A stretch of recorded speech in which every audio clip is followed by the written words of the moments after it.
Brandon Powell joins the show to talk about life, his journey to the NFL, and what it was like to win a Super Bowl here on the Locked On Vikings podcast. You like that on 3, 1, 2, 3, you like it! You are Locked On Vikings, your daily Minnesota Vikings podcast, part of the Locked On Podcast Network, your team every day. What's going on, everybody? Welcome to the Locked On Vikings podcast, part of the Locked On Podcast Network, your team every day. As always, I am your host, Luke Braun, and hey, let's find some joy today. You can find the show wherever you find your favorite podcasts, whether it is a regular audio listening podcast app like SiriusXM, which we are partnered with, or YouTube, or even Amazon Fire and Roku. Just download the Locked On Minnesota Sports app. Today's episode is brought to you by LinkedIn Jobs. LinkedIn Jobs helps you find the qualified candidates you want to talk to faster. Post your job for free at linkedin.com/lockedonnfl. That's linkedin.com/lockedonnfl to post your job for free. Terms and conditions apply. Today on the show, I have a very special guest. It's Brandon Powell of the Minnesota Vikings, gunning for that punt return job, a spot on the wide receiver roster. Been in the league for, I think, 6 years now, or 6 teams. I think it's over a couple of years. A couple fewer years, but we'll talk to him about all of that. Very excited to get into that discussion. We'll also go over Ryan Wright's entry in the Everyman series later. The Vikings do report to camp on Monday. The rookies reported on Sunday, and the Vikings report today as you're listening to this, but I'm recording this Sunday, so I don't know any of that. But here's what you need to look out for. The PUP lists and stuff, injury lists and all that.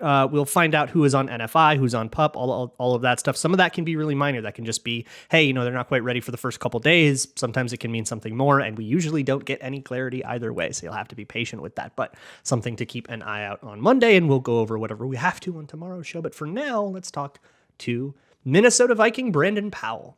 All right, everybody, super excited to be here with Vikings wide receiver and punt return hopeful, Brandon Powell. I know that's a stacked competition there. How you doing, Brandon?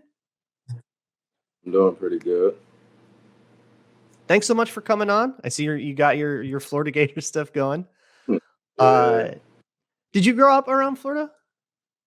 Yeah, I'm from Florida, South Florida, Deerfield Beach. Okay. I live in my Deerfield Beach. town. So, yeah. Right. So one of the first questions I'll always ask a player when I have him on is, when did you first pick up a football? I want to start at the very beginning. For some people, I don't even remember. I was so young. For some people, they didn't get into it till sophomore year. When did you first pick up a football and really fall in love with the sport? It was started when I was probably when I was a little baby. I grew up in the house with my grandma, my older brother, my cousin, and they played football. They're 6 years older than me. About 5, 6 years older. So I was, they used to play on their knees because they was bigger than me. And I used to just try to run them over at 5 years old. And then I started How'd that go? Yeah, it didn't go too good. It was a lot of knots on my head and everything from playing football in the house. But I started playing tackle football at 6 years old. And ever since then, it just went off from there. And you were a running back for most of high school and until you got into college, right? Yeah. You were pretty highly ranked in Florida as a running back. Yeah, I was actually, the crazy thing is Dalvin Cook. He was one of the top running backs down in South Florida. And going to the Super 8, in South Florida was Dalvin Cook.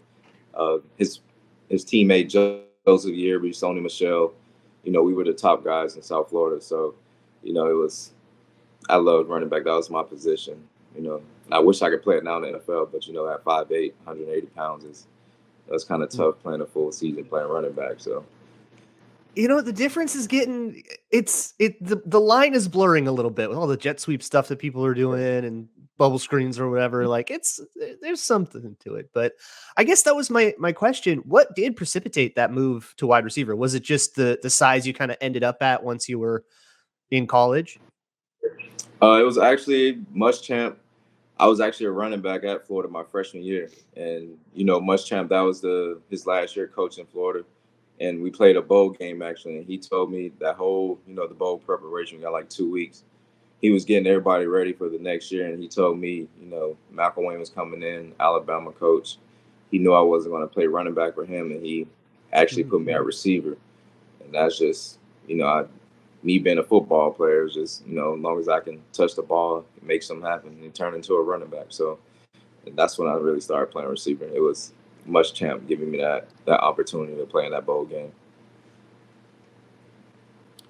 I want to also talk a little bit about punt returning. Maybe your answer to this next question is in the world of special teams, but I want to ask you, there's something that I always steal from Bucky Brooks and Daniel Jeremiah. I don't know how familiar you are with them, but whenever they get to talk to players, especially when they talk to like draft prospect, they have their 3 H's, the highlight, a hero, and a hardship. So I want to do that with you. And I guess we'll start with a highlight. Tell me about a play that you're really proud of from anywhere in your career.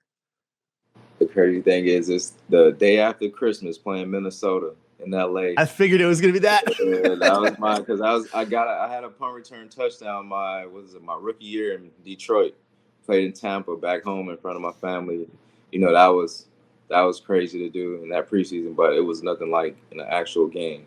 Sure. And it was actually against the Vikings. So, I mean, I don't want to talk too much as now I'm with the Vikings, but I plan on. Go ahead. I was at that game. Oh yeah, but yeah, it was that was a big moment for me. Getting that touchdown and now being in with the Minnesota Vikings, having the chance to go compete to be the punt returner. It's like, why not score more touchdowns in that stadium on being a punt returner? So, I'm looking forward to that. There's a bunch of great quotes from Kenny Nwangwu who about kick returns and how much like impact special teams can have. And that particular play is one of those because that was the end of 2021. And that was the dagger in a game that was the dagger in a season that was the dagger in an 8-year coaching career. Yeah. Like that was like the moment that it all finished. I think that's something that you can put in your trophy case. Oh, yeah. What about a hero? Somebody that you look up to that you've taken a lot from? Me, I'm kind of like I kind of take it, notes from everybody. I played on 16s in 6 years. So it's like, I kind of just take, notes from every team, every player that I've been around. Julio Jones, Calvin Ridley, Danny Amendola, Cooper Kupp, Odell. It's now with Justin Jefferson and seeing him for the short time in, OTAs, it's like, man, it's just, I look up to all the guys that, we all play man. We all watch football, and it's like the superstars are the guys on the team. So it's like all those guys that I've played with in the past and now being with Justin Jefferson, is just, I'm looking forward to learning from those guys, watching them work. And that's how I elevate my game, just trying to be around great players. And I really don't have a hero besides, my dad. Next up, there is a hardship, and whatever you're comfortable with, if it's something more personal or whatever you feel like talking about. But I feel like one of the best ways to get to know somebody is learning what they've overcome. Yeah. So I'll say probably the Super Bowl of the year before scoring a touchdown against the Vikings. I was cut from the Buffalo Bills, after training camp, and went to the Dolphins for 3 weeks. And got cut from them, and I was actually home for a month. I was actually contemplating retiring from football. Sitting home for that long, not getting a call. That was going into year 4. The league expectancy is 3 years, and being a guy that's 5'8", undrafted, journeyman, trying to be a special teamer to play on the team. That was probably the hardest time, of my career, of my life, being, home for a month, not having a job. And I'll say ever since then, it's like, never take anything for granted because, it can be taken from you so quick. So it's like always work hard. And, it was a Super Bowl champion at the end of that year after being home for a month. So, I just I think about that every time, you can be home. They can send you home. It can be taken away from you. So that's probably one of the hardest moments, of my career. Yeah, that makes sense. It's something that a lot of players go through, and I think a lot more often than not, their phone doesn't ring, and that's just kind of it, and they got to figure out whatever their next chapter is. It's the worst time, man. Especially being, you love football, being a young guy, you want to play. It's like, man, that was tough to go through that. I have a whole bunch of stuff that I want to talk to Brandon Powell about, but first, let me talk to you about the sponsor of today's episode, which is LinkedIn Jobs. LinkedIn Jobs helps you find the right people for your team faster and for free. Hiring can be a total nightmare. There's a million resumes. You'll never get to them all. How do you narrow down a whole bunch of applicants into what is right for your company and your culture? It's all very unique and specific to you. So if that is something that you are tasked with, go to LinkedIn Jobs right now, and you can post your job for free and use all of their simple tools like screening questions, etc., to narrow down the applicants into something that is actually like a useful group of people for you to look at, and you can move forward from there. LinkedIn Jobs helps you find the qualified candidates you want to talk to faster. Post your job for free at linkedin.com/LockedOnNFL. It's linkedin.com/LockedOnNFL to post your job for free. Terms and conditions apply.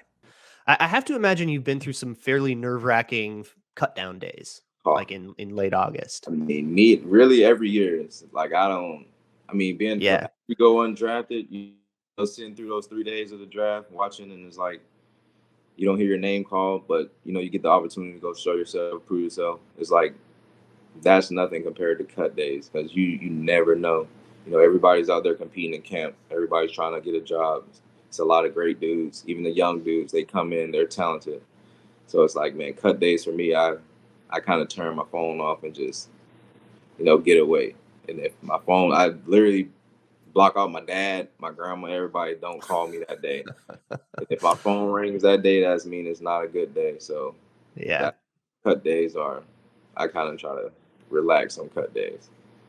Yeah, I got to imagine everybody knows, like, don't call cut down day. We will talk tomorrow. Yeah, everybody, you know, they trying to figure out. My dad's texting me, this player got cut from this team. It's like, man, I don't want to hear that. Like, yeah, let's just get to this, get through this day, and then you can call me and we can talk. So when you have to get away, what do you do with your time when you just have to get your mind off it? Me being in Minnesota now, I can go fishing. You know, nice. Yeah, the other places I've been, LA, you know, it's, you know, you go out in the mountains, you know, go for a walk. It's a lot. Like, you just try to do stuff just to, you know, leave your phone in the car, but you can't leave it because just in case a team calls. So, you know, Minnesota, I plan on being fishing all day. You know, don't call me unless you're trying to come fishing. So that's what I plan on doing to relax this year. I love that. I wanted to talk to you about your experience with Kevin O'Connell. Obviously, you were with him with the Rams in the Super Bowl year. And then you've reunited with him here in Minnesota. Was that part of the decision to come to Minnesota, or how did that kind of manifest itself? Yeah, that was a no-brainer. I mean, it was actually to go back to LA, you know, across the world. I'm from Florida. And it was like, you can go out there and deal with those taxes. Coach McVay, I love him, Coach McVay. That's cool dude. You can go talk to him about anything, crack jokes on him, and he's always going to be the same dude. And it was like being in when KO was there in LA, he was actually, you know, I was on scout team all the time. And, you know, he used to give me routes to run and everything. And it was, you know, that's kind of where the relationship started. And then going to Minnesota, him being the head coach, it was like a no-brainer. When they called to say, you know, you could possibly be a Minnesota Viking, it was like a no-brainer because he's a cool dude. You know, he keeps it honest with you, young coach. So he played the game before, so he knows how it is, and that was an easy decision to make. And when you were in Los Angeles, obviously that was a special year for the Rams. You got to experience something that Vikings and Vikings fans have been longing for quite a while. Tell me a little bit about what that was like at SoFi Stadium in front of a home crowd and of all things. I mean, being able to still to this day, man, you can't believe it. Like, you still think about it. Like, I haven't even watched the game yet on TV because it's like, man, it doesn't even compare when you see like videos of it on Twitter or you watching like little highlights, somebody say something about it. It's like, man, you had to be there. Like, being on that field in SoFi Stadium, brand new stadium in LA. You play for LA, all your fans are there. So it's like, it felt like a home game. And it was like, you really can't explain it. Like, I mean, you heard like all the veteran players were saying, like, leading up to the week, like, man, don't get too high on yourself. Don't get too excited because it's like the feeling that you're going to feel once the game starts is you won't even be able to explain it. It's like you're so focused. It's like, it's crazy. You block out everything. It's literally like that day was literally like any football player. I hope everybody can experience going to a Super Bowl because it's like the ultimate goal. of being a football player since you're a little kid to being in the NFL. It's like you want to go to the Super Bowl, and then winning was. I didn't sleep for 2 days after that. Like I was up for 2 days, didn't 2 days. sleep 2 straight days. I could not go to sleep because it was like, man, we just won a Super Bowl. Like the Super Bowl, you won a Super Bowl. It was crazy. Like you could run into like Joe Montana on the street and have something in common with him, even though we played 40 years ago. Like that's kind of crazy. Yeah, and there's some players, some Hall of Famers that don't even have a Super Bowl ring. And it's like, man, that's even crazy. It's like you're in company that's like top in the world. Everybody wants to make it to the NFL, but to get that Super Bowl, it's like you're the best team like in the world. So it's like, that's crazy. And the journey that you took to get there, for those who don't know, this is insane. You get undrafted, Detroit, you're there for a year, and then you go through Atlanta, where you were on the active roster for a little bit, and then Buffalo and Miami, but only practice squad.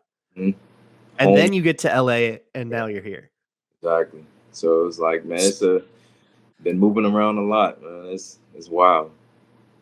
Yeah, tell me a little bit about just the life of maybe I'm going to move every single year of my life and all that bouncing around the country and the experience that comes with that.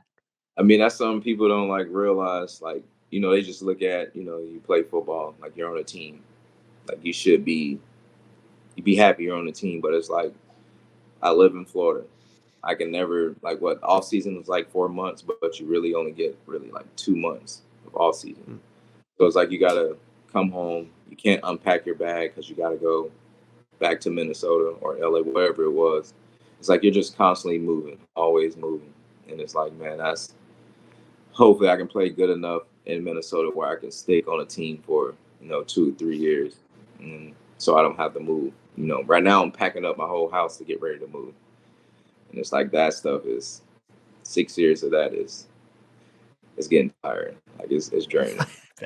I bet that's a hard way to carve out a career in the NFL, but yeah, hopefully you can stick somewhere a little bit more. I mean, in a sense, you kind of have with LA, and you just followed a coach, right? Yeah, basically, like I was there for 2 years, a year and a half, and Kevin KO, he knows me. He was in LA, so it feels like home when I got there. Same offense. Some of the words were different, but it's literally the same as being in LA as far as football. So. And the fans in Minnesota are crazy. Like I remember playing there a couple of times. That stadium be rocking. So I'm looking forward to it. Yeah, it'd be fun to be on the right end of that, right? Oh yeah. Hopefully we can bring a Super Bowl there, and I know that's gonna be crazy. The first one. Yeah, that'll be wild. That will be that state will break in half. Yeah. So. I want to pick your brain a little bit because I don't think we know enough about special teams, and you're a great person to ask stuff about special teams. So when I watch a punt, I am just kind of watching the returner, and that's all I really get out of it, especially on TV. What is something that I can look for on a punt that will expand my understanding of what exactly is going on? Because it's an 11-man thing, but I feel like we only pay attention to the one sometimes. Exactly. See, me, I call it I say it's the 12 guys. Besides, not including me, it'll be 13. But you start with the coaches. Coach Hatt's a great coach, and then it's you got the players. Me in meetings, I'm with the players because if they don't block, if they're not out there, I can't do anything. So it's like you want to build a relationship with the guys blocking for you. You want them to be able to trust you, and that starts with catching the ball first. If you can't catch the ball, you can't make the right cuts. If the coach say left return, you run it right. Everything's off. So it's like it starts with the guys blocking. And Minnesota got a great group of guys on special teams. And I remember playing against Minnesota, and it's like those guys are dogs on special teams. They take it serious. They play hard.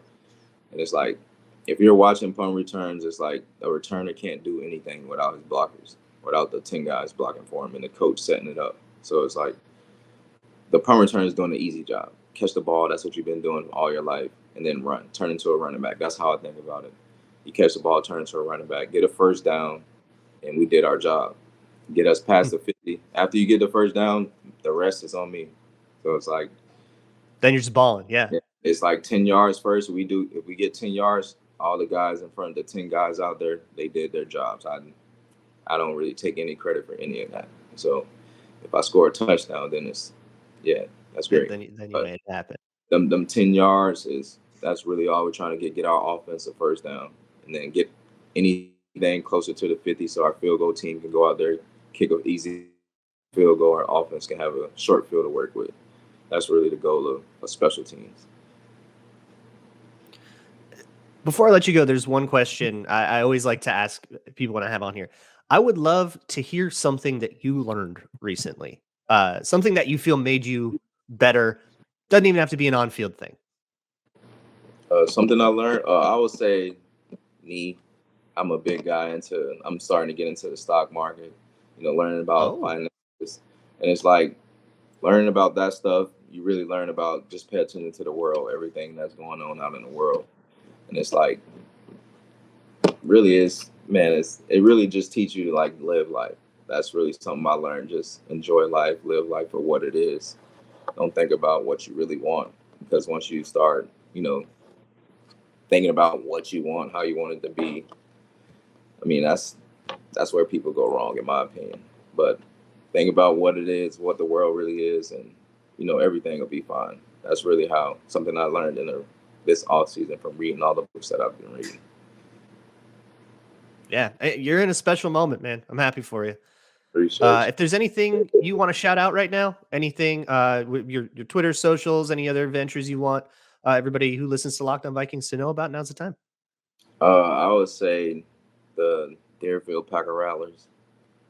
Everybody should, in South Florida, those kids out there they're some grinders. It's going to be some new superstars. Hopefully they be playing for the Minnesota Vikings in a couple years. But the little league team in my city, there is some ballers out there. And I'll be posting, actually, because I don't really like to use social media during football season, but I'll have a couple of those kids up at the games this year. And everybody will be seeing the future ballers that are going to be playing for Minnesota eventually. Hopefully they do. I hope they do. Yeah, that's awesome, man. Well, I'm pulling for you. Yeah, for sure. Now, you hopefully, by September, everything, make it through cut day. Right. Successfully, catch a couple fish. September will be it'll start a great journey. Get this up. Hopefully catch a couple fish and have no missed calls. Yeah, no missed calls. No calls at all. That's good. On cut day, no calls at all. That's the goal. No calls. That's what we're rooting for. Yeah. Well, thank you so much for giving me a few minutes of your time. I'll let you go and get back to whatever it is you're going to do. And you got camp coming up soon here. All right. Appreciate you, man. Moving along with this episode of the Locked On Vikings podcast, that was a very cool conversation. Very excited anytime we get to have a player on here and we get to talk about him. Now, here's the thing. We have a little bit left to do on the Everyman series, and we're going to kind of keep going with it here on Locked On Vikings. And next up, I want to talk about the punter. Why not? It's Ryan Wright. Ryan Wright he took a fairly typical path to the NFL for a punter. And the reason I say that is you don't always choose punting. Sometimes punting chooses you. Ryan Wright went to Tulane, but before that, he grew up playing just about like every sport. And so he played soccer, was one that he played pretty seriously, and he was a goalie. And when you're a soccer goalie, you do a lot of punting. So he kind of knew he had a leg. And when he got to high school football, he played as a quarterback. But before he was an upperclassman and able to start, they kind of asked, hey, who wants to punt? And he raises his hand. Hey, I've been a goalie, right? I know how to kick a ball far, drop kick a ball far. And so that was kind of where punting started for him. I think it was his sophomore year was when he really got into punting. And he had a knack for it. So he was able to do that throughout high school, but it was always a secondary thing. He was a quarterback in high school. That was the thing. And his junior year, he starts. They had a very good team that year. And so he put up a whole bunch of great stats, and he started kind of sniffing around the idea of maybe going to the next level and playing quarterback. It was like that good of a season, but then a lot of those seniors graduated. And so the next year didn't go as well, and he didn't get the offers that he was really hoping for. The only D1 offer he got was from Tulane, and they wanted him to come punt. So suddenly the secondary thing became the first thing, and he decided to go take that D1 offer and go be a punter at Tulane. When he showed up, though, maybe it was a freshman 15, maybe it was just kind of how he was. He was a little bit thicker. He was a little bit of a bigger guy. So they immediately dubbed him the Fridge. If you talk to anybody who played with him at Tulane, you say, hey, did you know Ryan Wright? They say, oh yeah, the Fridge. That's what they called him. Obviously, that's a term of endearment. But over time, as a punter there, which is basically all he did, he would start to take his diet a little bit more seriously and his nutrition. As we kind of heard a lot in this series, guys that sort of they show up to high school and they're not 16 anymore, and they shouldn't be eating McDonald's all the time. And they sort of take it a little bit more seriously, and it kind of unlocks this new athleticism. And by all accounts, that happens with Ryan Wright as well. It's interesting to skip forward a little bit. When you think of Ryan Wright, think of a Ryan Wright play. First one that comes to your head. I have two guesses for what you just thought of. Either the 73-yard boomer in Miami that all but iced that game, big, giant, game-winning punt that just totally ruined their last attempt to get anything, or second to last, or whatever it was, or the fake pass in London. And that fake pass in London had a whole bunch of people from Ryan Wright's past jumping up off of their couches. Chris Thomason wrote up a great article about it when it happened, but his high school coach was like, oh my God, he's passing. We did that with him. And even his college coach, when he was at Tulane, they would mess around with it a little bit. They would have him, mess around with fake punts and having Ryan Wright do that kind of thing a little bit. So he was somebody that was kind of capable of that. The week leading up to that London game, he and Jalen Naylor, who the pass was to, practiced it 100 times, just a million times. Like, it's just all they practiced all week. And that when you see those trick plays, typically you go into that game going, we practiced the heck out of this. We're busting it out. Like, it's a decision you make, 2 days ago to do that fake punt, and the coach is kind of just picking the situation. But if you didn't know that about him coming out, you're probably to be forgiven, because the thing that you probably knew about him, and hey, I did this too when I covered him as an undrafted free agent coming in. I was like, hey, we got a thick punter. That's probably what you knew, is that he was big. In the last 2 years of college, which were the pandemic year and then the first year after the pandemic, right, 2020 and 2021, he sort of lost a handle on that diet. He put a whole bunch of the weight back on.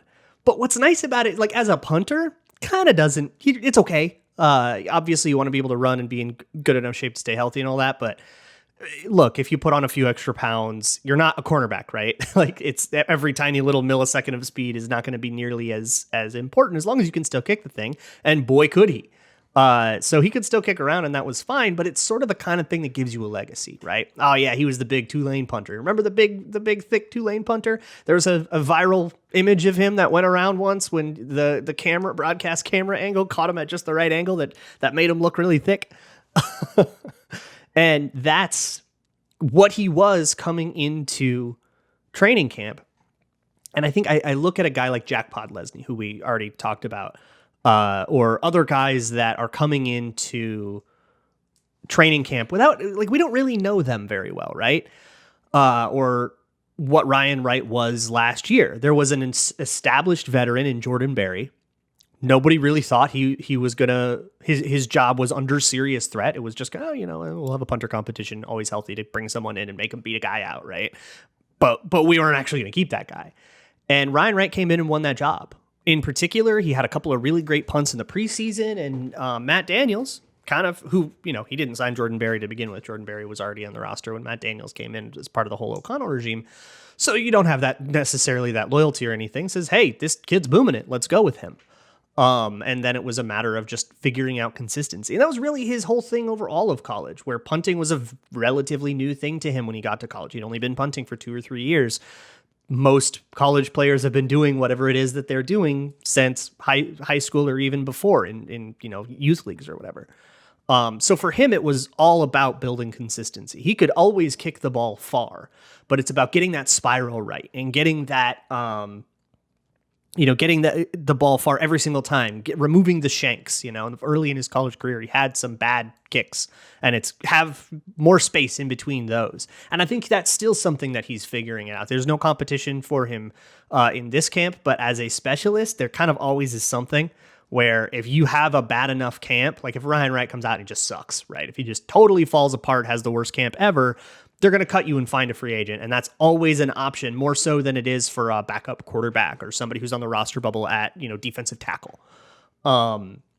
that's always just the world that you live in as a punter. So that's where Ryan Wright is at, where there's this slow, steady improvement that he's angling at, but it also lives on this tightrope.